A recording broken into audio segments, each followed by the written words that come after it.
believe, with V.R. Gandhi, and also growing up with Jains around him.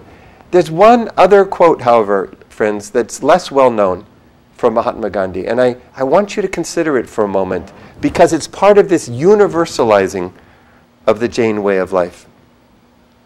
Gandhi speaks of these two great contrasts. The science of war leads to dictatorship, pure and simple. But the science of nonviolence alone can lead to pure democracy. Do you see what he's doing? He's linking democracy, this system that the French and the Americans are so proud of, to ahimsa, a foundation coming from the oldest of the Indian religious traditions. It's a brilliant connection. And then he did it a second time. Power based on love is 1,000 times more effective and permanent than power derived from fear of punishment. And the Americans and the Westerners love to have capital punishment and to threaten to put people to death and to do violence to people groups and to animals. And Mahatma Gandhi, reflecting the Jain way of life, spoke of the importance of power based on love. You know, of course, the influence of Mahatma Gandhi on Dr. Martin Luther King, the hero of people of color in the United States, the hero of the civil rights movement. I won't read the whole quote, I'll let you read it. But he shows two things. First, the influence of actually being in India and to recognize how the society is organized on the one side. But I want you to look at that second quotation, because he speaks also of universal principles that are inherent in the moral structure of the universe. Just look at these words. These principles are as inescapable as the law of gravitation. Karma is as inescapable of the law of gravitation. But so is the law of ahimsa.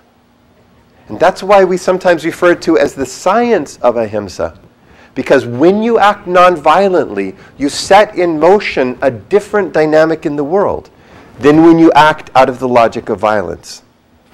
These are its fundamental principles of human existence, of the existence of all life forms, as is karma or Newton's law of gravity.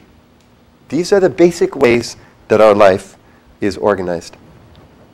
Now, here's, in closing, what I really want to try to express.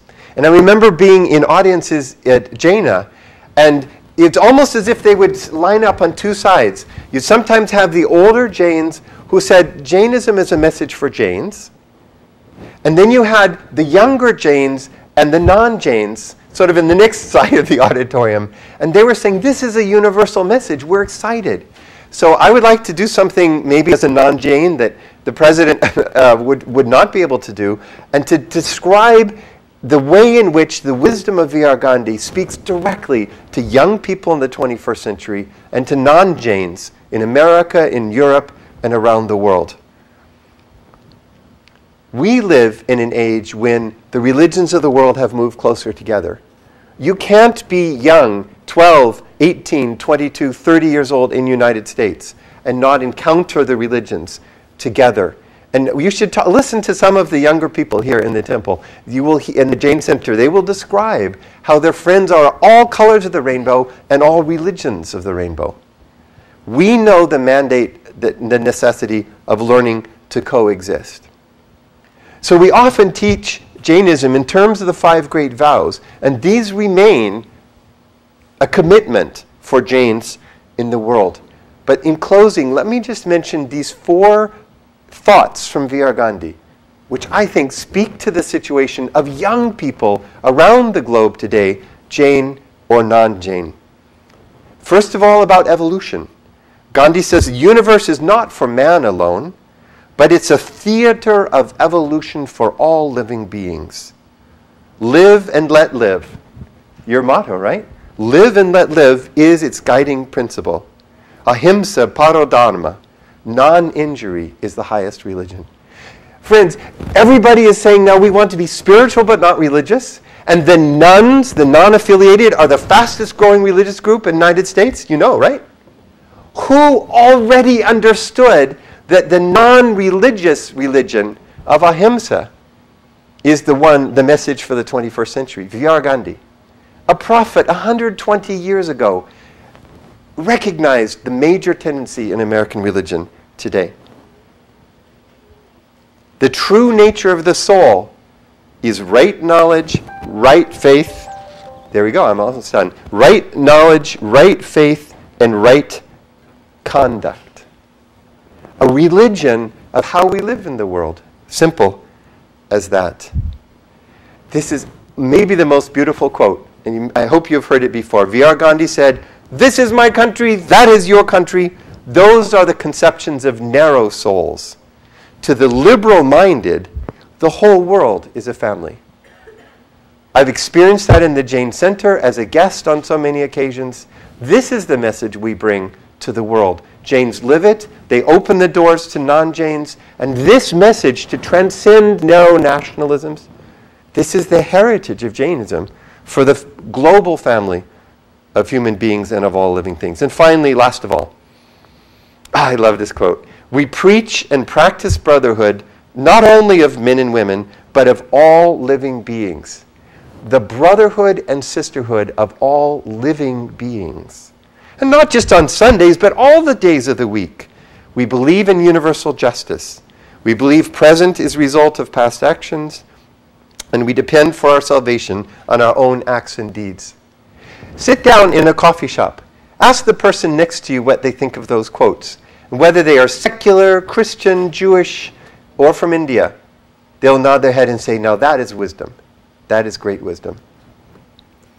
These are the core teachings of Virchand Gandhi. I've run out of time. I want to close merely by saying that here you have your great ambassador to the West, who brings the message of spiritual peace, brings the message of anikanvad, of overcoming difference, brings the message of us moving together. And I leave you with the inspiring words of Virchand Gandhi, a young man with an old soul, the first face of Jainism in Europe and America. He says, "To that person of high aim, whose body, mind, and soul act together, all secrets of nature are revealed.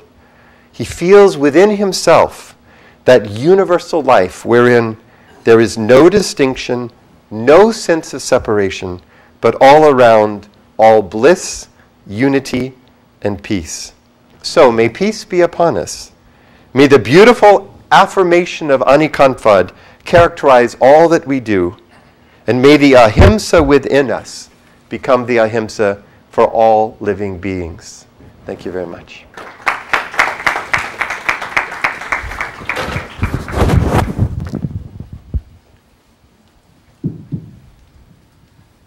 Wait, let me turn this off. Yeah.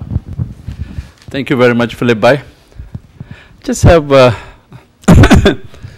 couple of things, maybe 3-4 to add. In 3 trips that he made to the West, Europe and America, VRG, as we popularly call him and remember him as, delivered 535 lectures. He had established few institutions to propagate his message of ahimsa. He not only talked about Jain religion, Jain faith, and Jain conduct, but also defended Indian culture, Indian traditions. And I give you one specific example. In one of the days, that happened to be a 17 days conference, by the way, in 1893. The day ended with ridicule of women and Indian practices for women. And next morning, he literally defended that to the zelt. And this was, for the lack of better words, I will say, an attack on Hindu faith at that time, night before. It did not matter. He was an Indian first, and then a Jain. And it was written in the American news at that time. People were astonished to learn about his views, his explanation about India. He literally put a stop at that time about ridiculing the practices of India in those days. So, ladies and gentlemen, where do we go from here? I think Jaina level, we're trying to revive VRG, his principles, but the most important thing, practices. His principles were not new. They were known to time immemorial for us, not even Lord Mahavira in 2600 years ago. They were known to us for long. But this is the time when we take this message to the rest of the world in our small way and see if we can impact. Thank you. Thank you very much, Virendra Bhai, for your time. If allowed, we can take a couple of questions, but that's up to Virendra Bhai and the committee. So, we'll be happy to answer questions, Philip Bhai or myself. Feel free. Yes, Andy. Is there a case within the foundation, the Gandhi Foundation, that you people are running, where you have started collecting historical incidents or what do you call, anecdotes is one thing, but wherever Vivekananda went in US, it was documented, or there were photographs, or there would be formal documentation. Yeah. Something like normally what they show in documentaries, there might be an entry in Elliot's Island, for example, just as if he visited or he came, something like that. As a foundation, have we been collecting or anything like that? The question is there any collection of his historical times in America and Europe? And the answer is yes. There is a gentleman named Praveen Shisha in New York who was the chairman of the VRG Scholarship Committee, and he has gathered a lot of information. And I happen to be the current chair of the same committee, and we do want to put all these things together to benefit. I do know there were comments from the Ohio governor or somebody or from Ohio. There were so many clippings of these 535 lectures. So yeah, sooner or later we will put that so that others can benefit from it. Thank you.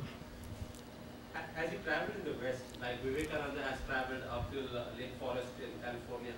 So like that, has he traveled significantly in US? The question is, did he travel significantly in the US, including West? Unfortunately, I do not know the answer. He traveled extensively, but I cannot say for sure whether he was in LA or San Francisco or anywhere. Do you have any idea? Right? So I don't know the exact stops, but we have the record that he delivered up to 535 lectures in the very few years between 1893 and 1901, that he was extremely well received in London and founded a Jain Society in London as well as 2 societies in the US. And I've tried to follow what happened to those societies, and that I actually don't know. But what I would love to see us begin to recreate, what were the stops, where did he stay for how long? So now we have the materials for further biographical study. Thank you, that's a great question.